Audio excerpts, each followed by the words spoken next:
Joseph Calleja. Illum għandu 35 sena.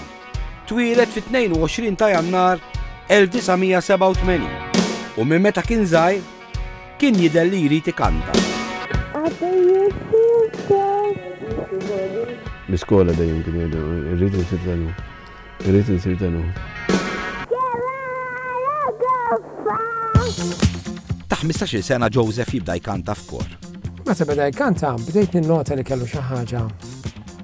Għaddina mhix ħoss ta' tifel ta' 16-il sena, żgur. Joseph Calleja jibda jmur għal-lezzjonijiet tal-pjano għand il-maestro Paolo Borg. Imma kien tajjeb bħala pjanista. Mhux kien tajjeb jaffeċ kien. Dak iż-żmien Joseph Calleja kien ukoll plejer tal-basketball. Fil-videos tal-familja Calleja sibna lil Joseph minn dejjem kien dilettant ta' dan l-isport. Darba waqt il-lezzjoni tal-pjano, Joseph ifettillu jkanta. Bċajta, x'hekk ngħid jien, bċajta, beda jkanta biċċajta. Sewwa u werriċni dik il-ħanxra li fetaħ hemm. Ma nafx minn fejn ġaba, Ħassejt il-kamra titried bija. Il-maestro Lori Borg, missier Paolo, dak il-ħin kien fis-sular ta' fuq. Unżilt niġġax jiena l-vuċi tat-tifel narafa, ma indbaħt li hemm vuċi oħra.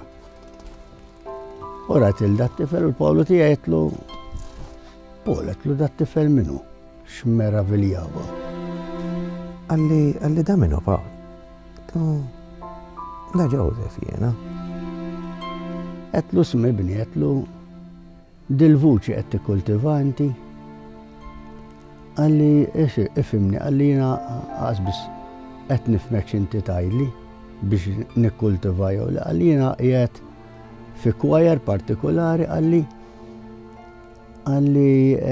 inkantem, qedlu le, qedlu inti mhix għall-kwajer, qedlu inti studja solista. Għalli jien ma naf il-ħadd ħita, għalli jiena għad nibda d-dinja, għalli ma naf il-ħadd, qedlu tħaber għas-seċċiet, li ħan nirranġalek jiena. Lori Borg ċempel lil Pawlu għaxa. Iżda l-ewwel risposta tkun: Le għalli tibgħat li x'nies għalli ma rridx diżappunti iżjed, għalli ġbajt nibla diżappunti mill-istudenti. Għallhom mal-papa għallhom ma isimgħu, għalmenu tina l-parir. Niftakar konna morna jiena d-dadi u Joseph naturalment kienet xita tremenda, kienet vera kesħa.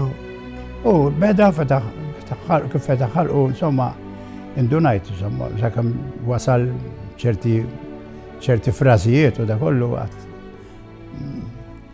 għandu vuċi sabiħa, timbru sabiħ.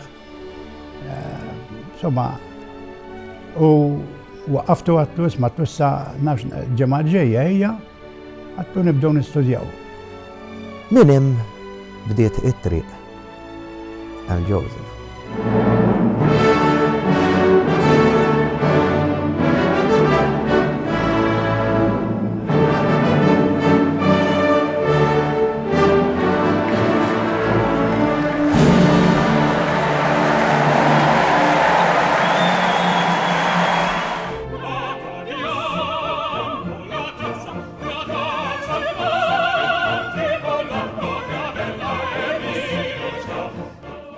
Qed naraw lil Joseph ma' Pawlu għaxa fl-ewwel taħriġ li kien ikollhom. Joseph ġieli waqfuni nies jgħidu li aħna nifqu u noqogħdu nisimgħu tagħtih il-lezzjoni.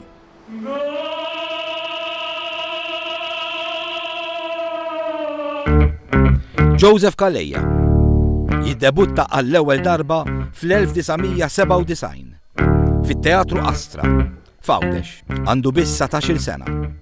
Ma naf ebda tenur li beda l-karriera ta' żgħira daqshekk. U dana kif beda Alla paterna xejn.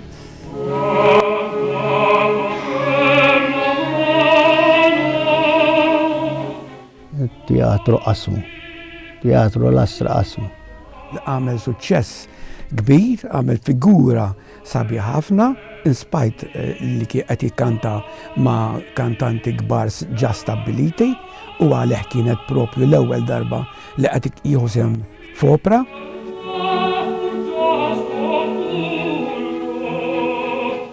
Joseph Calleja jiddebutta f'Malta għall-ewwel darba fit-Teatru Manuel.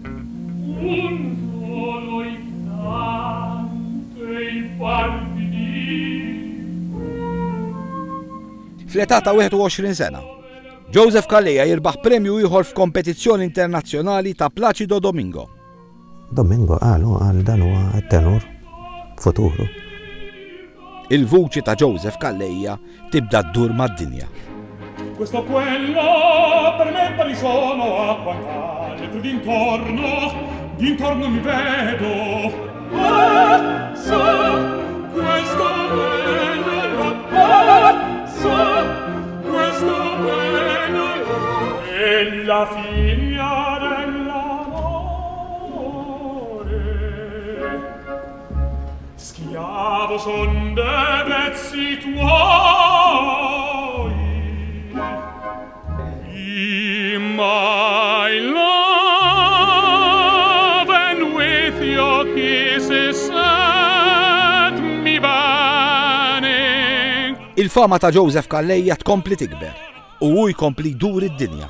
Era karriera mbagħad wasal fej wasal issa, naturalment issa qiegħed il-Metropolitan kanta fl-aqwa teatri illi hawn fid-dinja.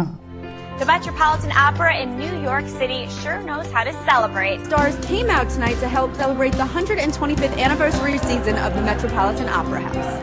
Fil-gala tal-125 anniversarju tat-Teatru tal-Opera Metropolitan ta' New York. Joseph Calleja rebaħ il-battalja tat-tenuri. Associated Press, 16 ta' Marzu 2009. Joseph Calleja spikka fuq kulħadd. New York Daily News, 16 ta' Marzu 2009. And he outshined all the other tenors. Tħossu gburi għalih. Jaw, the Maltese tenor, Żgur, the Maltese tenor. Joseph Calleja, xem ħafna minnu jgħidulu Calleja. Naturali, he's a star, żgur.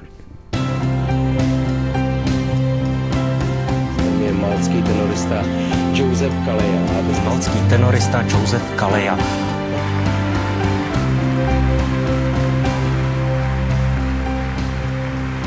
Joseph Calleja has sung dozens of principal roles and performed on most of the world's leading opera stages. This weekend, he's going to become the first tenor in more than 30 years to headline the last night of the proms.